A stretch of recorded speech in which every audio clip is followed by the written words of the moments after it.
Be smart, dummy, dummy, be smart. He said that fool, you weren't cool. He took a book to your school. Be smart, dummy, dummy, be smart. Don't get shocked if you get mocked. It's what you find when you use your mind. Don't you sweat it, look 'em in the eye. Don't regret it, hold your head high. Be smart, dummy, dummy, be smart. Try to show some tenderness, even when they're playing chess. You think it's dumb to be smart, but that's the way you make art. So be smart, dummy, dummy, be smart. Hi, I'm James Eade, and I live in the divided states of America. And how do we become united again? One of the things that I've come across is that people are trying to change each other's minds, and we're not so good about changing our own. So I wanted to think about how could I help people learn to change their minds? And one of the things I thought of in 2024, what I could do for this year, what's the theme for this year for me? It's a theme of addiction and recovery.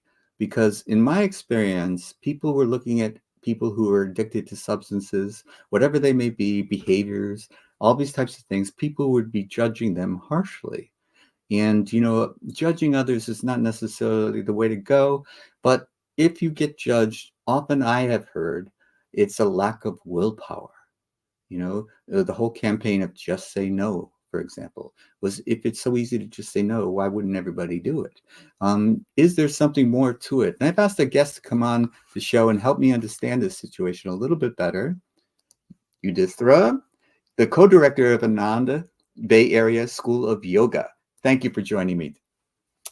You're welcome, Jim. Thanks for having me on again. It's nice to see you. It's nice to see you as well. And I wanted your perspective because you've known addiction, you've known recovery. And have you ever been told that you had a lack of willpower? Well, I've certainly told myself at times in my life that I had a lack of willpower. Sure. We're own harshest critics. Yeah. It was clearly apparent. And there are still times in my life that I succumb to a lack of willpower. But, what I've learned is that oftentimes for certain things, for example, although I don't drink or use drugs any longer, there are certain things in my life that I definitely avoid. Refined sugar, for example. Right. And yet I've learned that it's better to allow myself to have some things that are sweet sometimes and then go for longer periods of time feeling completely satisfied. So, is that a lack of willpower? I think it's more of a strategy that works for me. And it doesn't work, by the way, for all substances. Mm-hmm. Right. I'm also aware of that because of the fact that I myself, I don't want to get too far off from your original question, but I know there was a time when I was drinking and someone bet me I couldn't go 6 months without a drink. And I clearly had some form of willpower that allowed me for 6 months to go without drinking. I forget what the reward was. Yeah, better been worth it. But apparently something was worth it. And I think it was more a matter of my own ego really at the time. And so for 6 months I went without a drink. But on the first day after that 6 months was over, I got drunk. Right. And so was that willpower? I'm not sure. I just think it was there was something else going on that made me, again, I think it was my ego, my pride, my vanity that made it possible for me to say, no, I'm not going to drink for 6 months. And it didn't matter how much better my life was during those 6 months. Right. So with sugar, it's something different. With I have a diet that doesn't include much in the way of flour or oil. But today I had a chance to have lunch with someone who I really care about. I don't get a chance to spend time with. And we met at a place and they had a vegan, plant-based margarita pizza. And you know what? I ate 2 slices It was marvelous. There you go. It was just like great. Now, I wasn't going to go in and eat cheese or, because I eat a plant-based diet. Yeah. So I wasn't going to do that. But to have a plant-based pizza available, Right. I had 2 pieces. I probably won't have pizza again for 6 months. Right. Right. So I'm not sure how that addresses willpower here, but I don't think addiction really comes down to a matter of willpower at Right. all. And I gave up drink for 4 years once because I was in a relationship where the woman did not approve of drinking, and so there are some things that I valued more. and Yeah. but so that was an idea of willpower. But once that relationship broke up, I went back to drinking, and it was worse than it ever had been before. It wasn't one of those things where I picked up where I left off. I picked up harder. I drank more. Uh-huh. And so I don't really buy the whole willpower type of thing because I've demonstrated enough willpower in my life. What I found is that addiction is a little bit more cunning than what you would think of as, like, say, when I use the word craving as an addict, I might mean something different than a person who doesn't have addiction problems, as what they say is craving. Because I might want a sweet, and okay, I can resist the sweet. So therefore, they think that they have willpower over it. But I can do that too. But when I'm in the throes of addiction, which I was for many years, it was a compulsion. It wasn't something that I had choice over. I had surrendered the power of choice. Sure. And I'm sitting here as we're talking, Jim, and I'm realizing that there's a difference between willpower and willingness. yes, And those 2 things oftentimes they're sort of side by side, and they're interwoven in a way. For example, when it comes for many people I've worked with through the years, um, sometimes in classes, sometimes one-on-one, people need to be willing to make a change. yes, And that's very different than having the willpower to change everything all at once on your own. yes, And oftentimes that willingness, for example, whether it's to attend a meeting or to go to a yoga class. And, I'm thinking of a story, as you know, and I'll, with anybody else who's watching this now or in the future, I am a disciple of a guru, Yogananda, Paramahansa Yogananda.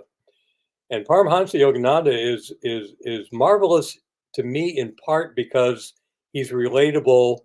He lived in the 20th century, but he's recent enough, that it doesn't feel like, Jesus who lived 2,000 years ago. And it's not that Jesus is not worthy of being a guru. It's only sure, that his teachings are challenging to understand sometimes because of the language. Yogananda, not so much. And interesting. Yogananda oftentimes worked with people in ways that seems counterintuitive. He had a disciple, a devotee, a student who came to him and said, look, I like to drink, and can I continue to drink and still be your disciple? And Yogananda said, of course. And the guy was a little surprised. He said, Yeah. well, okay, well, I like to smoke. I'm a smoker, and can I do that? Uh-huh. And Yogananda said, sure, go ahead. And he said, well, all right, well, as long as we're going there, I also love to be intimate with women. And the guy expected Yogananda to say, no way. And Yogananda said, well, great, go ahead. And are you willing to meditate in these techniques I'm going to share with you? And the man said, yes. He was willing to do that. And over a relatively short period of time, by tuning into Yogananda, by doing the practices of yoga and meditation, that he became, I'm trying to think of the word, this is out of the Yoga Sutras, by the way, he became disinclined toward the other things that he used to feel so strongly about. And it's simply that he didn't have the taste or the inclination for them. There But you he go. was willing to put some of his energy towards a change. Yes. And that's an interesting point, distinguishing between willingness and willpower. Yeah, One of the things that I remember Krishna told Arjuna, that to make contact with his higher power, Krishna, it would free him from the bondage of self-will. And that was a kind of a phrase that leapt off the page for me. But you mentioned Yoga Ananda, and I remember the autobiography of a yogi. That was my introduction to him. And sure. so just as a shout out to anybody who would like to read that book, I think that was very eye-opening for me in terms of the yoga approach to addiction, which was quite different from the approaches that I had experienced early on to try to free myself from the tyranny of addiction. And I had given up my willpower, but that didn't mean that I had no willpower to gain, because I regained it, and I now have more discretion about what is good and what is not good for me. Um, I, Ah, well, that's, Jim, you just used an important um, an important word. The word itself, of course, is not important. What it represents is of great importance, and that is the ability to discern um, that which is true or good or valuable or healthy from that which is not. Um, there's in yoga, in the sort of the big world of yoga. Uh, in fact, my guru's title is Paramhansa. mhm, It means supreme swan. The value of the swan in yoga is actually its ability to separate water from milk. That is to discern what it needs from what it does not need. Sometimes it's described as sifting sugar from sand. mhm, It's that same sort of idea. right. How do I find the ability to discern and to sift through all the things in this world that I could do, that I can take in, Mhm, whether it's the news or whether it's um, fast food or whether it is alcohol? How do I discern what is right for me? And, that's a matter of discretion. That's yeah. the ability to discern. And, Jim, not a lot of people have that well-developed sense of discretion. And it also grew over time. And I don't think I had a great deal of discretion early on in my recovery, but it grew. And the more I had time for the toxins to leave my system, and for my ability to think clearly again was returned to me, then my discretion was improved, my judgment was improved. And over time, talking with others, because that's another thing that I wanted to talk to you a little bit about. It was essential for me because I was one of those people that my disease was part isolation. I used to isolate myself from people. And thinking I was brought up on John Wayne movies, and I thought that I could just take care of myself and didn't need anyone's help in any way. And I learned that I needed a community, that I could not do it by myself. I needed to speak to others. And I don't know if you had that same type of experience, but they helped me develop my discernment. Yeah, well, this goes back to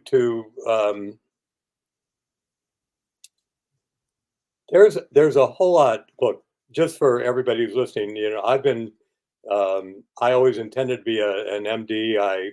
I've been a science teacher, for many years now. Uh, I've been a yoga teacher for even longer, and I mention that only because of the fact that addiction is looked at from a lot of different perspectives. Mhm. And, the researchers, the medical researchers, look at it as a disease, which fair enough. I'm not saying that's wrong. All I'm saying is that when I watch people who are addicts and are treated medically, that I haven't seen overall, and I don't know what the numbers are. Sure. So maybe I'm off. I haven't seen a whole lot of people be completely successful at trading one drug for another. I'm thinking about methadone, for example. Right.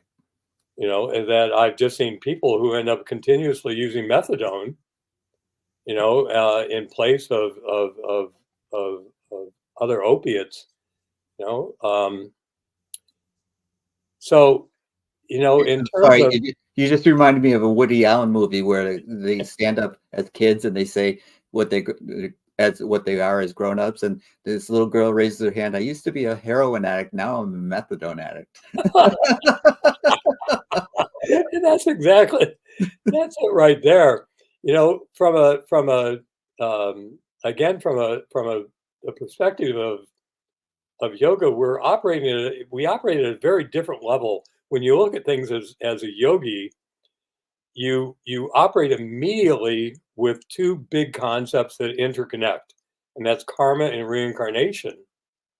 And so it changes the way that when we look at something like addiction, it's it's it's not a single lifetime problem.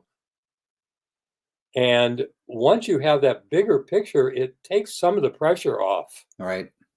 It's just, so many, and I'm honestly not being critical of any particular religion, only to say that if your view of this life is that you got to get it right this time around, woo, that's a Yeah. lot of pressure. Yeah.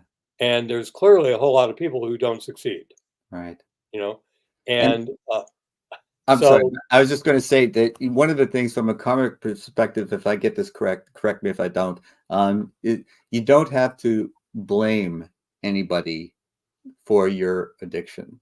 You don't have to say, "Oh, I was brought up wrong," or "My mother or father did this," or if this had only happened instead of that, I wouldn't be an addict today.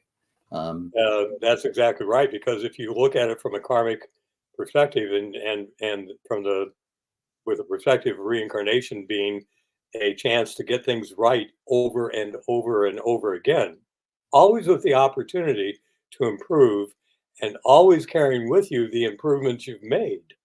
right. All right, then that changes everything. And it also means, from a yogic perspective, that we have chosen the family that we have been born into because it will offer us exactly what we need. That doesn't mean everything is wonderful. No. In fact, it may mean that you have a father who beat you. It may mean you have a mother who's like my mom was an alcoholic, and I remember going around opening drawers, going underneath a sink, going into her closet and finding liquor everywhere. Right. But am I going to blame my mom for the addiction I had? Nope, I won't do that, because of the fact that after that, I needed that as a model of what not to do. It doesn't mean I didn't do it for a while, but I sure don't do it today. Right. And, I also think that, it's common and very forgivable and understandable to blame others. But I think one of the things about my recovery, where it really turned a page for me, was when I stopped blaming anyone else and took accountability for my own actions. And I thought that this was one of the things where I said to myself at the time, I said, everyone can use this, but for me, this is nothing but an excuse for my behavior. And it's my behavior that I want to change. How do I change that? Well, I think it's an inside job. I can't change anything outside unless I change myself first. There's no change without change within. And I think that by focusing on myself, improving my discretion, improving my ability to act more kindly, and to not judge as frequently. All of these things added up in my overall recovery to living a better life. And it was a life worth living, and not chasing the next high, not chasing something that would make me feel better, not having to change the way I felt. Because if nothing is permanent, if I feel a little bit anxious, I can wait a little while, take a deep breath, and the feeling will pass. And these are things that I've learned over time. But if you had told me that when I was in the throes of my addiction, I wouldn't have believed you. Precisely. And that is, well, a couple things. First of all, I appreciate you're talking about the change needs to happen from within. Yes. And that is I don't think that there's another way it can happen. Now, something can happen externally that may trigger something within you. That much is true. Sure. I think we've all had events occur in our lives that have changed the course of our lives. Yes. And so it was something external that triggered an internal mechanism within us that activated a change. A couple things are coming to mind here as we're talking, Jim, and that is, I want to promote a book by a friend of mine, absolutely marvelous book called Freedom from Stress by David Gamow. And it is all of the teachings of yoga without any of the spiritual components. It is simply a roadmap. And my friend uses a wonderful example in that book, because so much of what happens in the process of our behavior is reactive. Yes. And it's unconscious. Yes. He uses a wonderful model within that book of being on a crowded subway car, getting into this crowded subway car where you can only hang on and you're like sardines. Yeah. And someone keeps kicking you in the back of your leg, and you take it for as long as you can. Eventually your anger is so great that you are going to turn around and confront this person and tell them with all your anger and energy and self-righteousness to stop. Mm-hmm. And you turn around and you see a person with dark glasses and a white cane who is just trying to maintain his own, and the person's blind. Yeah. So the question becomes, why can we not react to these situations and just presume that someone is blind? What a great metaphor for it, because the one I have told myself is that, of course, we get stimulus and we have these from the amygdala to the behavior. We have a neural network that's engraved with our old behavior. And so stimulus happens and respond like we're Pavlov's dogs. Well, we're not. We can pick up the needle, to use an old term. I hope my viewers can relate to it, picking up a needle and move it to a new path. But that new path leads to different behavior. But at first it's scratchy. It's not so well worn. It's not an easy groove. So you might have to pick that needle up multiple times before it wears a new path. And then it becomes, and the music that needle plays on that new path is far sweeter. And the behavior that it results in is much kinder, much more gentle and loving. And these are the types of things that you can do with perseverance, because it's not an overnight sensation. It's one of those things that you have to work at. And it's a beautiful analogy, Jim. And it's actually quite literal and factual in terms of neural anatomy as well. And, which is to say that it has that going for it.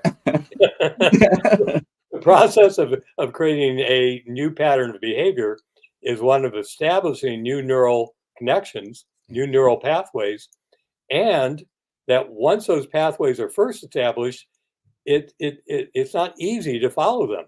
Mm-hmm. However, with repetition, those pathways become more well established, and the the amount of static involved is lower. You know, so it's a matter of choosing, being willing Yes. to make a change. And the willingness comes first. Yes. And then we also, with our own internal self-critic, we can become very impatient with ourselves and give up before we get to the point where we change our behavior. This is something that I try to be as compassionate as I can with people that I work with, and to remind them to go easy on yourself.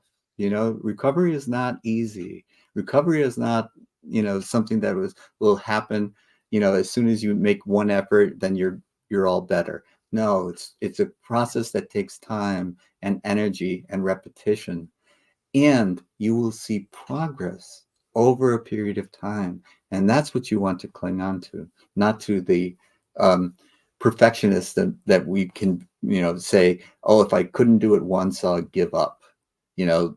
Yeah.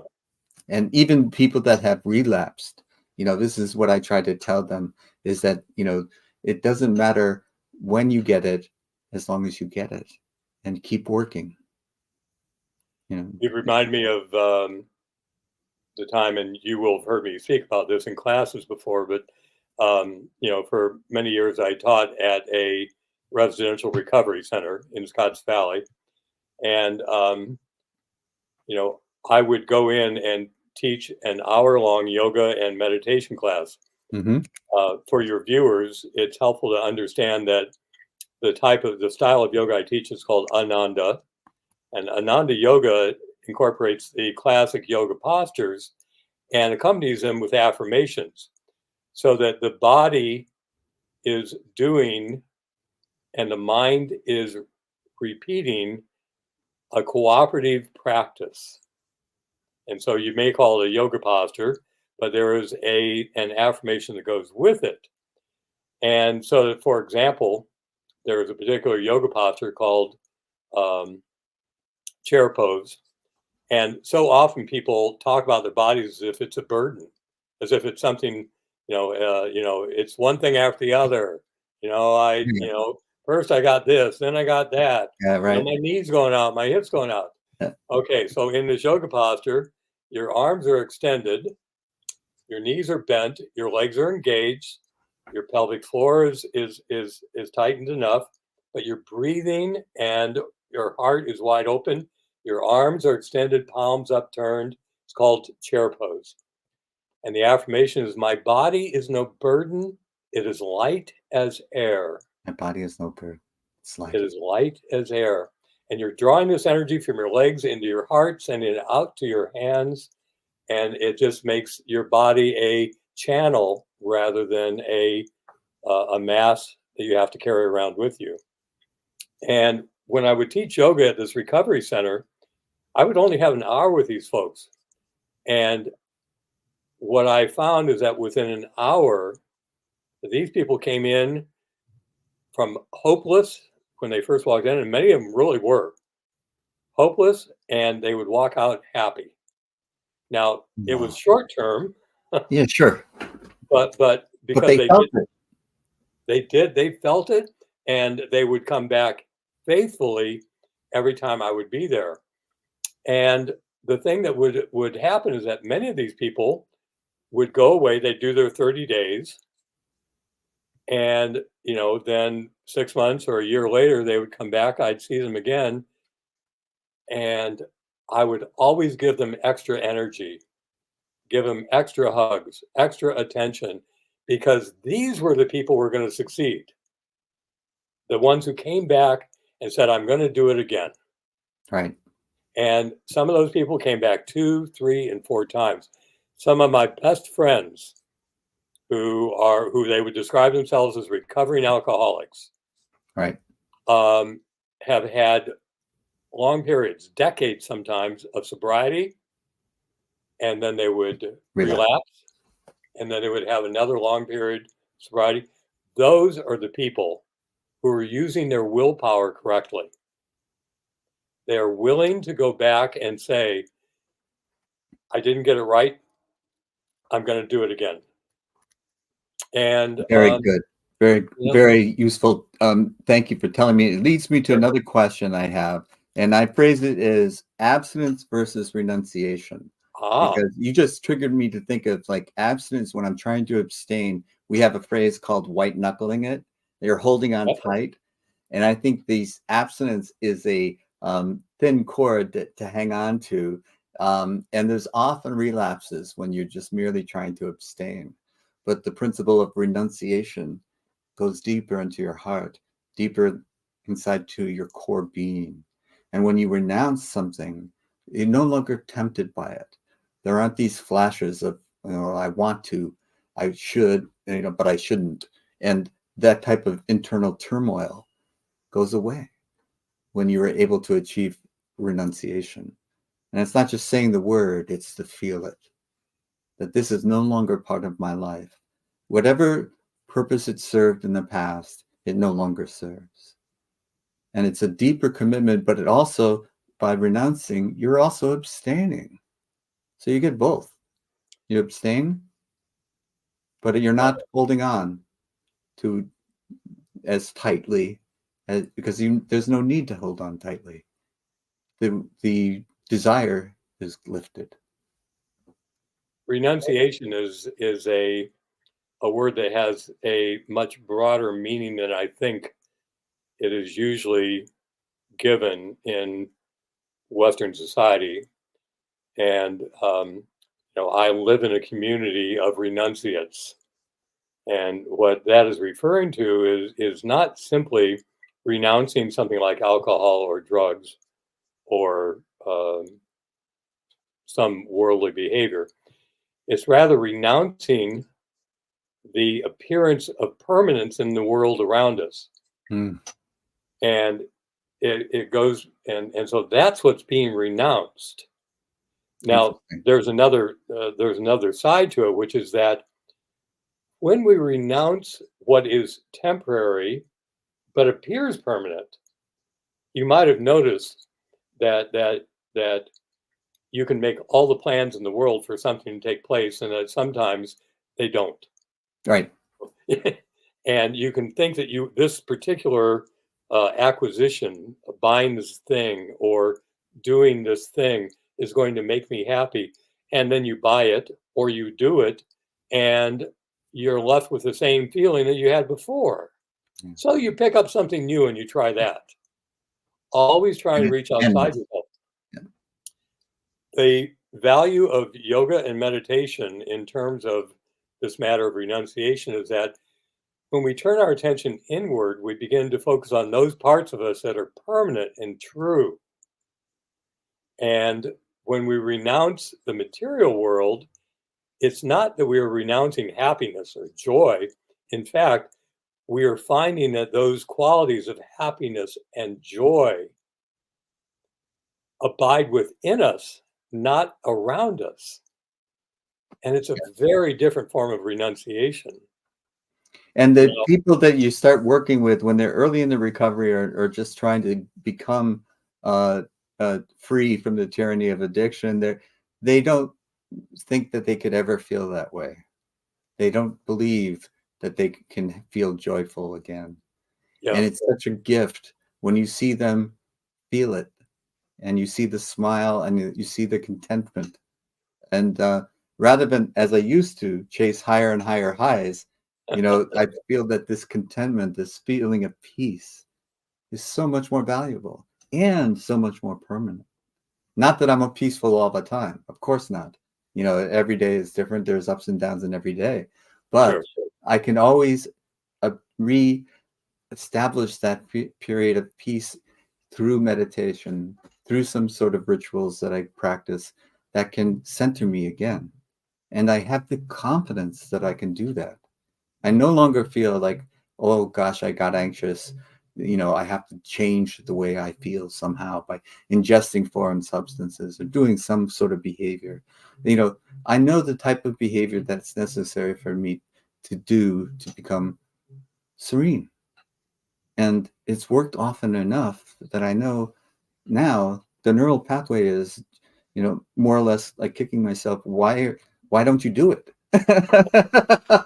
You know how to do it.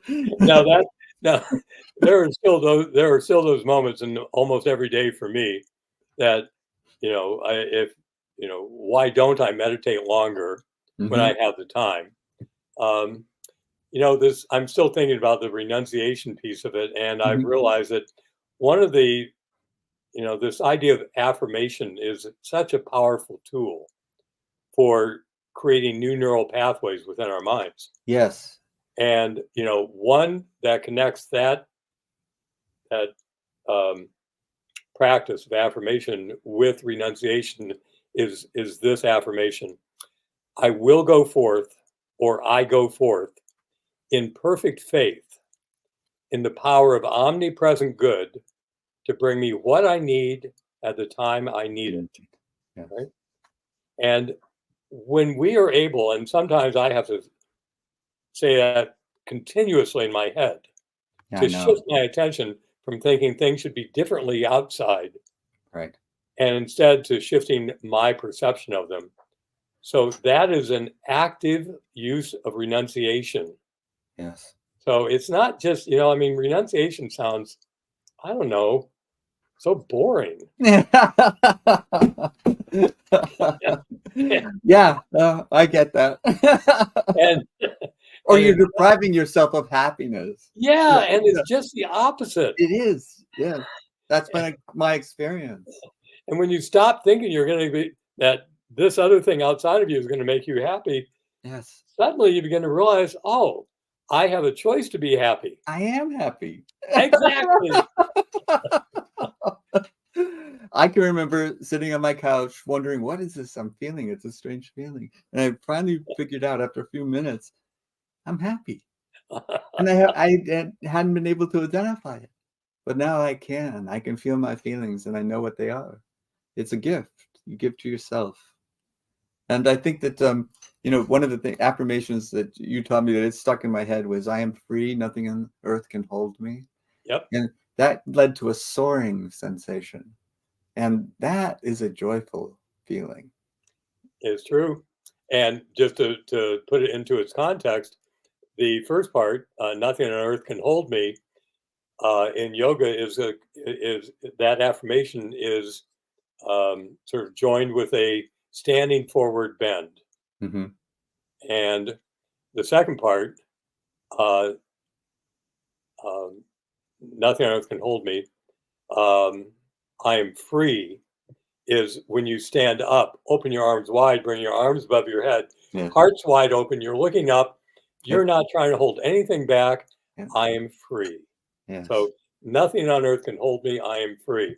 It And reminds me of a book that I stumbled across someplace. yes, Freedom, the sense of freedom that I experienced. uh-huh, I wrote about, and the idea was to give hope to the hopeless, because there's so many people that don't believe that they can have that soaring sensation of freedom again.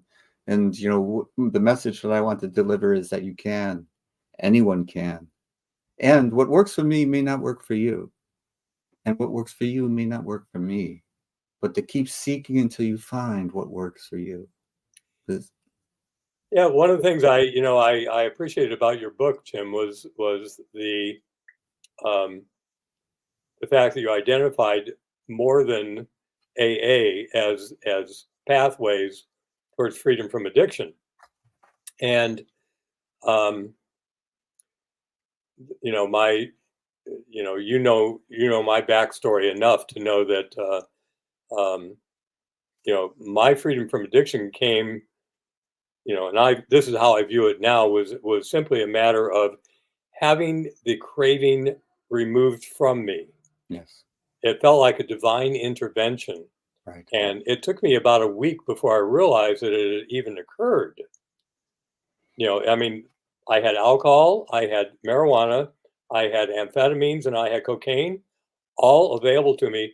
And I did not, Partake. I had not had the inclination to use any of them. And it took me about a week before I realized Yeah, what was happening. right, right, And I have never had a drink since. And that's been, I don't know, nearly 40 years or something like that, right. or 30 years, 30 plus years. Anyway, um, I can't teach that to somebody else. I can't tell someone else this is how it works, because of my view of this lifetime as one that's um, held within a cycle of karma and reincarnation. My feeling now is that the karma was one that I had played out. I had burned out enough of that karma. And in lifetimes prior to this, chances are I died before that happened. There were certainly many times within this lifetime that my addiction could have Could have. Yes. And easily nearly killed me. did. Yes. Yeah. And so again, there's that other aspect, which is, I go forth in perfect faith in the power of omnipresent good. It was that omnipresent good, right? You can say the word God, all right, but whatever word works. Right. There was that divine intervention on my part that brought me to sobriety. Yes. And I've met, by the way, I've met other people for whom that's the case. Yes, and I record mine in the book, where it happened to me, and I think of it as grace, divine intervention, and I do think that such things, and however you want to phrase it, term it, again, whatever works for you. If you want to call it God, that's fine with me. As I use the acronym SAME, Source Sure. and Mother Earth, and the source of what the omnipresent good that you're talking about. The vibration of the universe. I think when I'm near it, I'm serene, I'm calm. When I'm too high or too low, that's when my life gets difficult. Sure. Vibrations and fear and shame were the vibrations that are too low. I have no discernment when I'm fearful or ashamed. And so these are the vibrations that I have to raise. But I learned the hard way that trying to get your vibration too high is unsustainable. And then the crashing lows will be nearly unmanageable and hardly possibly unsurvivable. Yeah, So it's so true. It's again going back to this, that we come in with a particular karma, and it's almost as if we have a particular level of ability to take in a certain amount of joy, and that sometimes our tank is full mm, and we just need a break. Something else, something else. We need. One of my original yoga teachers in her early days at Ananda was working on the farm, and she'd come from Texas. She moved up to California to live on this yoga, in this yoga community, Ananda. And it was early days, and they were out there growing their own food. And she'd been eating nothing but straight out of the garden for days and days and days, breathing fresh air, doing yoga, meditating. And there came this time when she said, I can't take this anymore. And she walked down to the road, hitchhiked into Nevada City, had French fries and a Coke, read a newspaper, uh-huh. then went back in, and she was good. Yeah. She'd had all the joy she could take, and she needed a break. And Yeah. then she was ready to go back and re-immerse herself in that Yeah. joy. I don't have any toxics in my system. I better get some. Well, that's funny. There is one last thing that I want to talk to you about. Sure. Because it's one of the things that because I wrote the book, I'm getting some backlash about that I did not preserve my anonymity. And anonymity is one of the things that in some programs, not all. And I first want to say that in AA, it is one of those principles, and AA has saved so many people's lives. I have nothing but good things to say about it. But there are things that I don't agree with, that they're part of the party line, if you will, of AA. And the preservation of one's anonymity is one of those things. And the disagreement I have with that is what I was taught by the gay community. They taught that you can be out, but you don't out anyone else. For example, I will preserve your anonymity if you want me to. In your case, it's okay. So we talked about it before you were on the show. And but if you want your anonymity preserved, I'll be more than happy to do that to any future guests. But my anonymity, I have broken it. I'm out there. I am an addict, and I hold my head high and look people in the eye. I'm not ashamed. I am proud of anyone who has walked the path of recovery.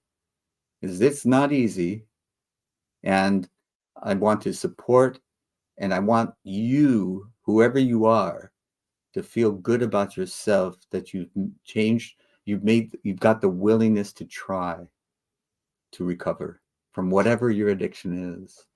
Because that is something that I think, if pride is a deadly sin, then I'm a dead man talking, because I'm proud of a lot of people that walk through the doors of any meeting anywhere and say, yes, I have this problem. Yes, I need help. And no, I can't do it alone. So I think that by offering myself as an example of someone who was near death and is now living a life worth living, that it can help. And that's the goal of writing the book, of having these shows, is to overcome the sense of hopelessness or the feeling that you're alone, that you're unique. You have to be such a bad person that you felt under the tyranny of addiction. But no, there's so many explanations why some people are addicts and why some people aren't. And it does no service to compare yourself to others. It's all about changing yourself. It's an internal, inside job. And I know that you believe this, and you've been helping me along the way with your insights into the yoga approach, which, if it works for you, tremendous. If it doesn't work for you, try something else. Find what works, because there is an answer out there for everyone, I think. I mean, I can't be positive about that, but I believe it. Well, if my feeling is that if someone is addicted and dies in this lifetime, as happens every day around this planet, that they will have another chance. And Right. so if someone dies as an addict, look, it may be tragic for the for the people around that person, but for that particular person, it's not the body. The body died, but the person did not die. But you just brought up a number of things for me, and one of them is that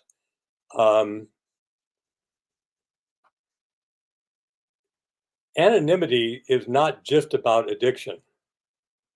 That I've been working with people one on one and in small groups, large groups for decades now, and I have simply learned that whatever anyone shares with me of any nature, whether they say this is private or not, I don't discuss it with others. Mm-hmm. It's just so their anonymity is preserved simply because, it's just a matter of integrity on my part to not wanting to do that. Now, the whole idea of anonymity in terms of AA, it's an interesting topic, and I used to not understand why people continued to refer to themselves as a recovering alcoholic when they were clearly clean and sober for decades. Right. But for many of those people, is so important that they continue to identify themselves as recovering, Yes. not recovered. However, I've also seen people for whom that became a plateau, a ceiling, and they were never going to rise above that point unless they stopped identifying themselves as addicts. Because here I was an addict by any measurable standard, to alcohol, to drugs, to a lifestyle that encompassed those things. I was addicted to all of that, and I will never refer to myself as a recovering addict. I will not refer to myself in that way. it is not correct for me to do so. But for someone else, it very well might be. And I simply do not relate to myself. I am not in any way, I can be around people who are drinking. I don't want Right. to, Right. because one of the basic fundamental teachings that Yogananda brought was that environment is stronger than willpower. Yes. All right. And so, I remember one student who came to the camp, and he came there, and I was working with him after class, just counseling him. Yes. And I was, saying, well, tell me a little bit about yourself. Here you are, you want to get clean and sober. And well, where do you work? Oh, I'm a bartender. Oh, Yeah. Right. okay. Well, all right. Well, where do you live? Well, I have an apartment above the bar, Hmm. and that's where I live. So he lives and works in a bar. The chances of that guy getting clean and sober are pretty low, simply because the environment that he's in is going to be stronger than his individual willpower. Yes. And it's true for all of us. And it's one of the reasons, going back to this matter of renunciation, which we talked about earlier, it's one of the reasons I live within the community I live in here in Mountain View and at the Ananda community, is because of the fact that most of the people around me live with that same sense of that bigger picture of what's going on, that we can find the beauty in the world around us. We can find the goodness in others. And we can also acknowledge the fact that this is not a permanent setup. This is all temporary. Everybody knows it, but everybody acts like it's never going to end.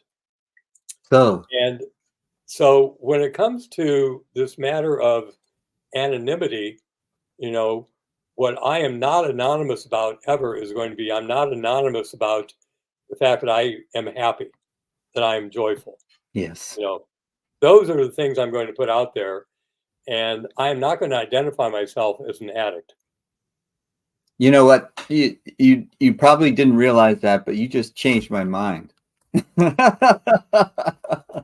Scrolling across the screen has changed your mind, and I think that you just successfully allowed me to think more deeply about this, because I've been identifying myself as an addict, and I have to ask myself if that is true. And I don't want to level off as a recovering addict. I want to go beyond that. And so I've got some thinking to do. I want to thank you for Sure. your perspective, for coming on the show, talking about addiction and recovery in such an open way, and reminding people that we have the ability. And sometimes I think of the power as not my own, but I'm able to channel it.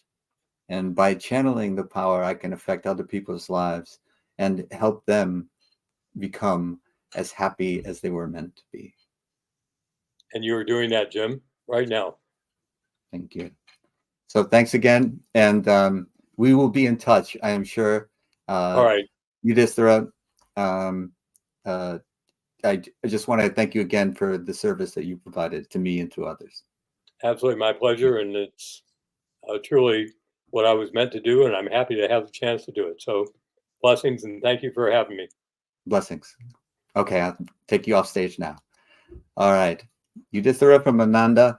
I've taken a class or two from him, and he's been an inspiration for me and an essential part of my recovery. And I'm still learning from him. I want to let you know that you change your mind. It's crawling across the bottom of your screen now. But this is now, I've changed it to info@aru.tv. That's a way, if you want to reach out to me and perhaps be a guest on the show and talk about your experiences. How did you find your way after being in the throes of addiction? How did you free yourself from it? Because it's all about freedom. And if your ability to free yourself, can it work for others? And it doesn't necessarily have to work for all. There is no one size fits all. There is no one answer for everyone, at least not that I have experienced. But by following the path that you were meant to follow, you will find this freedom. And so If you can find your path, walk it. So thanks again for being on the show, or for viewing the show, and we will see you next week, hopefully. And